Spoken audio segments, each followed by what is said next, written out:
marché immobilier suisse, il est quand même encore attractif, surtout si je regarde l'évolution des prix des maisons plurifamiliales. Ça m'a surpris quand même. On a eu une augmentation de prix de 1,6% sur l'année, 4,5%. Donc tout le monde se lance sur ces maisons plurifamiliales, mais on sait bien qu'on a des taux de vacances qui grandissent. Donc pour moi, c'est la dernière phase du boom pour les maisons plurifamiliales.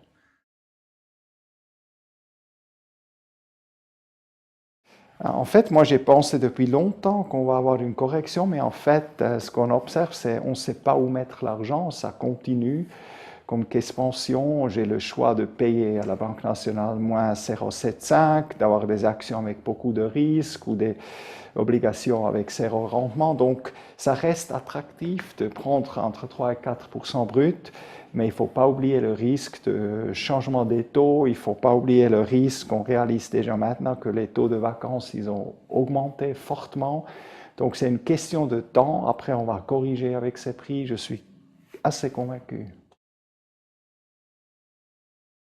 Là, c'est complètement différent. Les villas sont devenues vraiment trop chères. Si je regarde pour une jeune famille, si elle veut avoir un crédit de 1 million, il faut presque avoir un salaire de 180 000 à 200 000. C'est quand même très élevé. Il y a peu de familles qui puissent se permettre ça. Donc là, on n'a plus vu une augmentation des prix.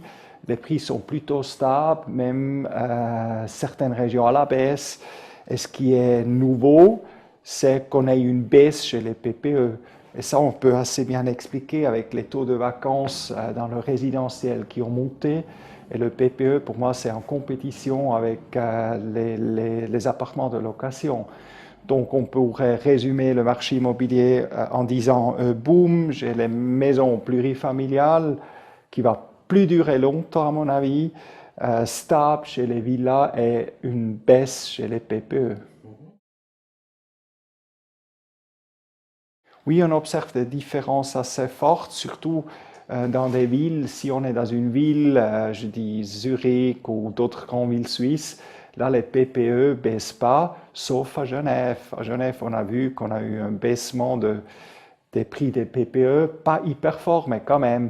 Donc, on pourrait dire, si on est dans une région comme Zurich, Bâle, etc., dans des régions similaires, les PPE montent. Genève, il baisse, et surtout si je suis dans une région loin des centres, là, ce n'est pas une augmentation des prix, mais plutôt des prix stables ou à la baisse.